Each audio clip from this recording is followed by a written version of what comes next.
It's all right, Jesus. We know Denmark aren't in the World Cup. They didn't quite make it, did they? So, of course, at the end of week 4, here are the current standings. After the surprising turnaround win by Alliance, they remain in first place with 8 wins and 2 losses. But SK Gaming, they're still right behind them with 7 wins and 3 losses. And at the bottom of the table, we have Rockhead, 3 wins and 7 losses. And the Copenhagen Wolves are now moved into last place at 2 wins and 8 losses. So at the end of week 4, we have selected an OP lineup of players who really performed well this week. In the top lane for us, it was Kevin from Millennium.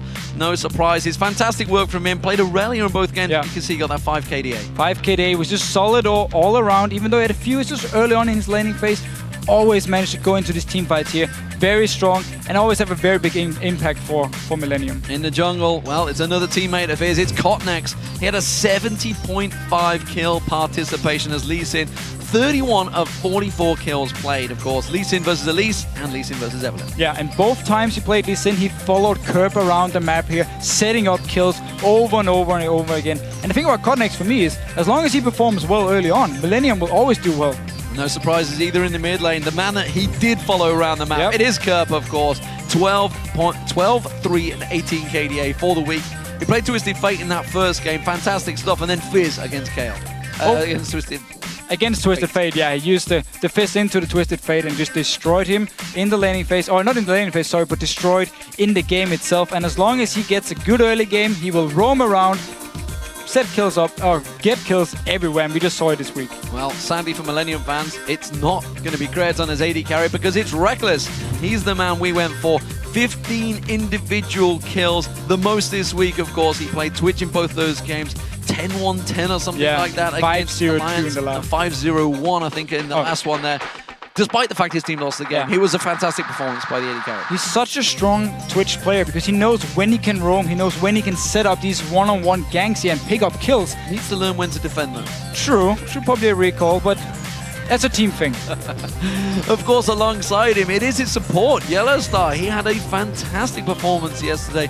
19 assists overall in that match. 20 KDA as Morgana versus SK Gaming. And, of course, Braum today versus Thresh. And we really saw him set up a lot of the kills for Reckless yesterday and then today on Braum here. Every time Sana came down for a gank, he would go in, get the stun onto Niv, pick up a kill for his AD carry, of course. So overall, just a very strong support performance and a strong week for the Fnatic dual lane, despite losing 1 game. Well, out of those 5 players, we have to pick ourselves an MVP. This week, we've gone with Kerb, the man in the middle for Millennium. He had a 14 KDA as Twisted Fate versus Kale, 8 KDA as Fizz versus Twisted Fate. Fantastic stuff for him. Overall, he's just a player, when he performs, he can carry his entire team, and everyone from Millennium knows he's going to back them up. Well, we have 2 video clips that show off Kerb's ability to make the plays happen for his team. Fantastic clips here. Check these out. You can see the first one was Fizz up against Darien. Yeah, he doesn't even need his ulti. He's actually so close to Darien. It's very hard to hit the Fizz when you just spot on him. He doesn't need it. He missed it. But nevertheless, this was when he came in. Mr. Rales was creating problems for them throughout the game. Of course, that was the early kill. Gets in there, stuns him out.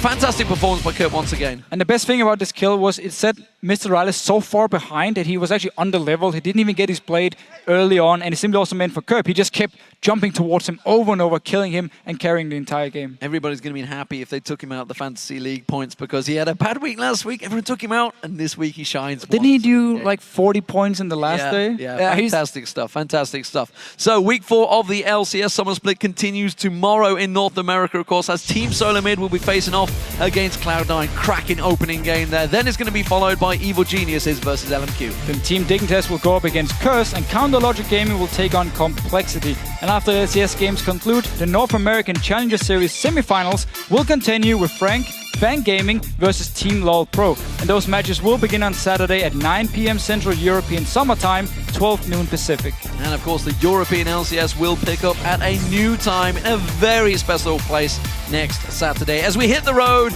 and head to London's SSE Arena at Wembley for Week 5. We're going to be kicking off the day with the European Challenger Series finals, where Alex Hitch and the Ninjas in Pajamas will be facing off the winner of today's semi-final match, which will be happening in just a moment. And then the European LCS will immediately follow, starting out with SK Gaming versus Alliance. Then it's going to be the Super Hot Crew versus Copenhagen Wolves. And then we're going to have Millennium, who's going to take on Rocket, and we'll end our first day in England with Gambit Gaming versus Fnatic. And the action begins at 2 p.m. British Summer Time, which is 3 p.m. Central European Summer Time, which of course is 6 a.m. Pacific.